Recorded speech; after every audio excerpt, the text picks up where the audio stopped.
Hi, I'm Dana Prieto, and I noticed online a lot of people search for where's the best hamburger in Tulsa. Well, the best hamburger in Tulsa is in your backyard, but it first takes a trip to Harvard Meats because without question, they have the best hamburger in Tulsa. So I'm here at Harvard Meats, and Aaron is going to explain to me why my hamburgers come out so much better when I buy the meat at Harvard Meats rather than going to one of the supermarkets around town. All of our ground beef is ground fresh every day in store. There is no pink slime in it. We have the extra lean, which is a 90% lean. And then we also have something with a little higher fat content. That's an 83% lean. Everything is ground with the nicer steaks, the sirloins, ribeye strips. We use that in both of the ground beefs that we carry as well. Also, everything in the store that we carry is antibiotic free, steroid free, and hormone free. All the beef is grass fed until the last 30 days, and then it's grained out, and that's to get all the marbling in it, and it's grained out in a non-GMO grain. Okay, so we've been to Harvard Meats. We've got their 90% lean meat. And what we're going to make is called hay smoked hamburgers. Hay smoked hamburgers originated in Tuscany.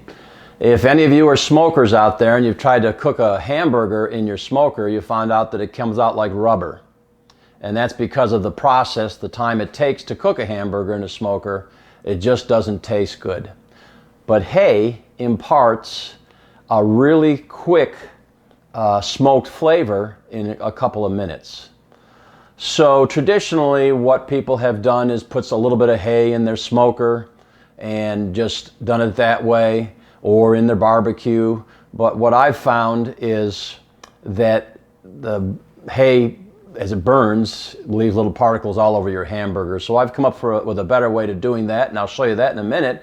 But right now I just want to show you what I've done is mixed anywhere from equal parts. I've got about maybe 2 pounds in there. And I take about anywhere from half to equal amounts of sharp shredded cheese. I like to get the sharp shredded cheese. It's not shredded at Harvard Meats. You have to shred it yourself, but they have an excellent Vermont cheddar cheese. And I will usually get that and then shred it myself.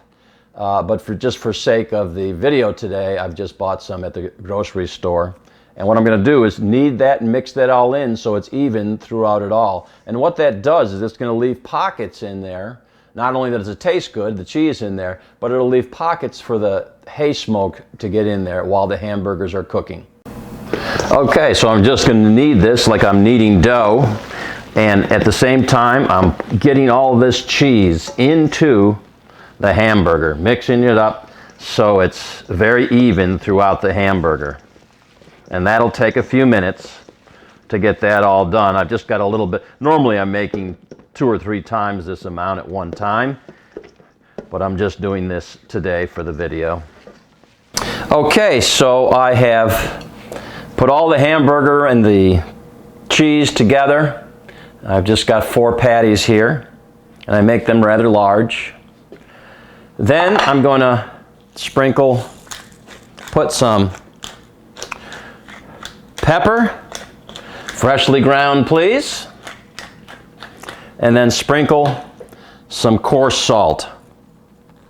And this will be on both sides.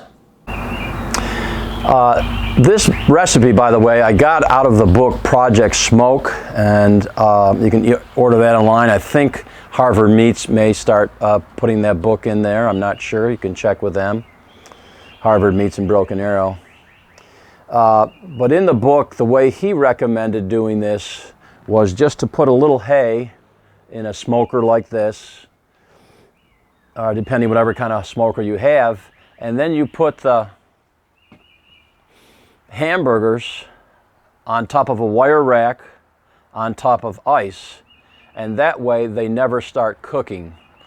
And so you can cook them later, you can put them in the freezer, you can put them in the refrigerator and cook them another time on a barbecue. You can even cook them inside just in a pan, because they now have the hay smoke flavor in them. But I've improvised on that, and what I like to do I got this, and they'll have these at Harvard Meats.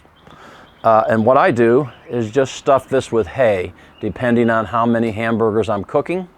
If I'm going to be going through a number of racks of hamburger, I will stuff it all away. If I'm just cooking like one rack of hamburger, I might put half of it in here. And this will smolder. I just put it right on top of the coals, and it will smolder the whole time the hamburgers are cooking. And it imparts an excellent flavor, and you don't get any hay because this keeps the hay inside of here. And so when the soot or the hay pieces catch on fire or whatever, they don't go up and land on top of your hamburger. And so I found this is a far better method. And again, you'll be able to get these at Harvard Meats.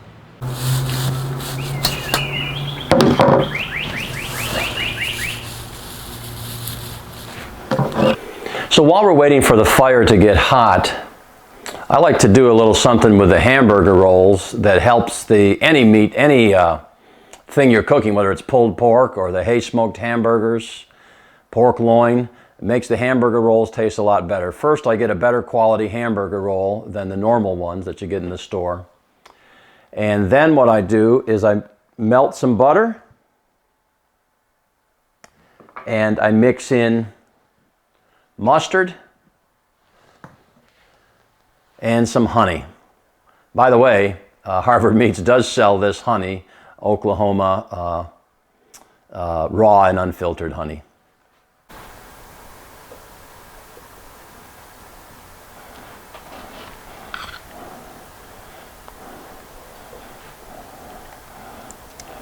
Once the rolls are prepared, then I will just toast them on top of the grill for a minute or two until they're just, got some grill lines in it.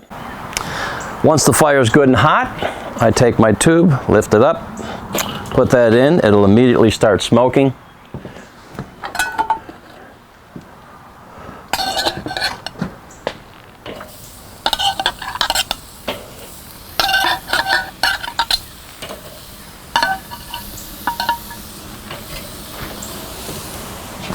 Normally what I'll do, and I forgot to pick this up while I was at Harvard Meats, I will put two types of cheese on there, like a smoked Gouda or a smoked Colby, and then a sharp cheddar.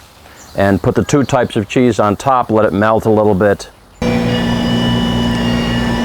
Thanks so much for bringing these hay smoked burgers by. They're so good.